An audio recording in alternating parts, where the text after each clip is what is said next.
नमस्कार, welcome back to Honey and Tech. आप हो हनीशा वर्मा के साथ आपके अपने चैनल हनी एंड टेक के साथ। दोस्तों, सबसे पहले मैं आपको बताना चाहूंगी मैंने आज 1000 सब्सक्राइबर पूरे कर लिए। यस, ये आप सबके सपोर्ट के बिना पॉसिबल ही नहीं था। तो सबसे पहले मैं उन सारे 1000 सब्सक्राइबर को थैंक यू सो मच कहना चाहूंगी जिन्होंने मुझे सपोर्ट किया, मोटिवेट किया, कमेंट किया, लाइक किया। इसके अलावा आज मैंने सोचा आज के दिन में मैं कोई और टॉपिक कवर करती हूँ, क्योंकि मैंने माइक्रोसॉफ्ट पे तो मेरी जर्नी चालू ही है, तो मोबाइल ऐप से रिलेटेड मैंने कोई एक टॉपिक सोचा। सो टिकटॉक के अलावा मुझे आज के दिन में कोई और टॉपिक समझा नहीं। जी हाँ, टिकटॉक इंडिया में वापस आ रहा है या नहीं, ये मैं आपको इस वीडियो में बताने जा रही हूँ। दोस्तों, अगर आप टिकटॉक की जो पेरेंट कंपनी है बाइट डांस, वो तो बहुत कोशिश कर रही है कि वो इंडिया में वापस आए। कोशिश करेगी भी क्यों नहीं, क्योंकि उनका majority business, India was the second country जो उनको मेजर बिजनेस दे रहा था। तो उस हिसाब से बाइट डांस तो बहुत कोशिश कर रही है कि वो इंडिया में रिटर्न आ जाए।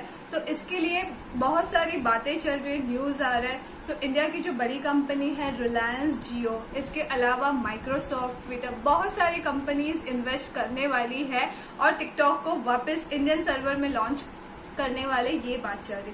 तो वो इंडिया में आएगा कि नहीं। अगर आप टिकटॉक की जर्नी देखोगे तो टिकटॉक की शॉर्ट वीडियोस की हेल्प से काफी लोगों ने अपना जो टैलेंट है वो भी शोकेस किया है। इसके अलावा there were 20 crore Indian users वो were using TikTok on a regular basis, daily basis पे उसको यूज कर रहे थे और अपना टैलेंट को एक्सप्रेस कर रहे थे। सो इसी वे से जो पेरेंट कंपनी है उन्होंने बहुत कोशिश कर रहे कि वो इंडिया में इसको वापस लॉन्च किया जाए। हालांकि जो चाइनीज ऐप है उसको इंडिया ने बैन कर दिए है। ऑलमोस्ट 3 से 4 जो शॉर्ट वीडियो एप्स है वो तो बैन किए ही है। उसके अलावा शॉर्टलिस्ट किए हैं 250 वो ऐप जिसको over a period of time उसको बैन किया जाएगा। तो हमें ये जानना है कि टिकटॉक इंडिया में वापस आएगा कि नहीं।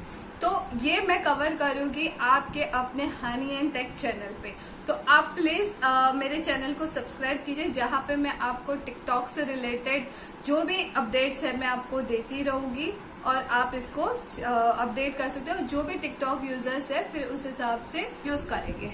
और बिकॉज ऑफ ये इंडियन सिक्योरिटी के लिए है, तो ये आगे जाके समय में ही पता चलेगा कि नेशनल सिक्योरिटी के हिसाब से कौन से चैलेंजेस को हम मेट करेंगे और टिकटॉक इंडिया में लॉन्च होगा कि नहीं। तो बेसिकली टिकटॉक के जो ऑफिसेस है वो बहुत डिफरेंट कंट्रीज में एस्टैब्लिश है, जहाँ से न्यूयॉर्क है, डब्लिन है, मुंबई, ये कंट्रीज में एस्टैब्लिश है। तो इसमें से ये डिसाइड हुआ है कि उसमें का एक हेडक्वार्टर जो है वो इनमें से एक सिटी में और एक बार लॉन्च होगा।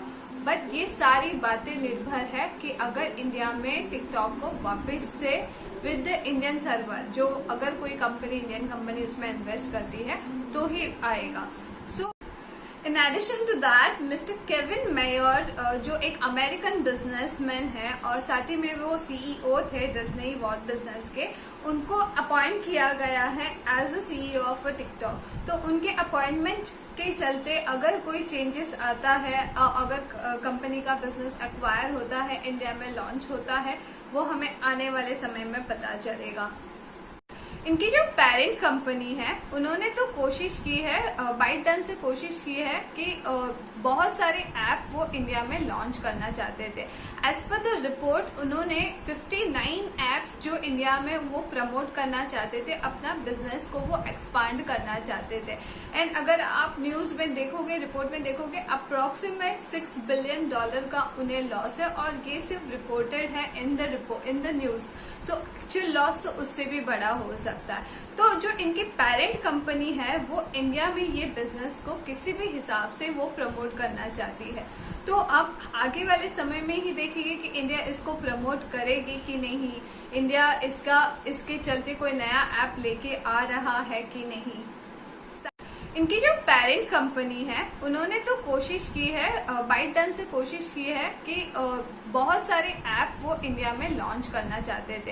एज पर द रिपोर्ट उन्होंने 59 ऐप्स जो इंडिया में वो प्रमोट करना चाहते थे, अपना बिजनेस को वो एक्सपांड करना चाहते थे।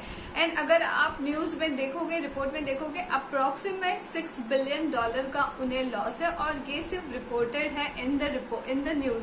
सो एक्चुअल लॉस तो उससे भी बड़ा हो सकता है। सकता है।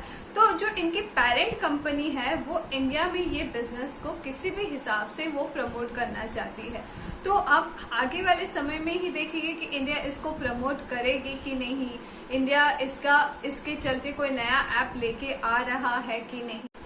साथ ही में ये भी बात चल रही है कि वो अपना जो भी टिकटॉक है वो इंडियन सर्वर में ये बिजनेस प्रमोट होगा, इंडियन सर्वर में ये सारे वीडियोस को प्रमोट करेंगे। सो जो प्राइवेसी लीकेज के जो चांसेस थे, जो एक इनसिक्योरिटी थी कि हमारी जो प्राइवेसी है, हमारी इंफॉर्मेशन है वो अदर कंट्री में लीकेज हो रही है, वो नहीं होगी। बट अगेन ये सारे थॉट प्रोसेस, ये सारे प्लान्स फ्यूचर पे डिपेंड होता है जब भी कोई इन्वेस्ट करती है इंडियन कंपनी।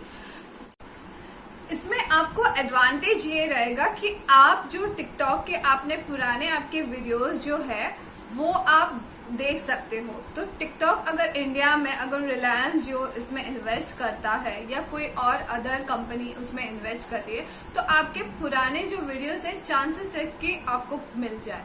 तो आपको इसके लिए वेट करना होगा, बिकॉज ये तो हमें आने वाला समय ही बताएगा कि टिकटॉक इंडिया में वापस आएगा कि नहीं।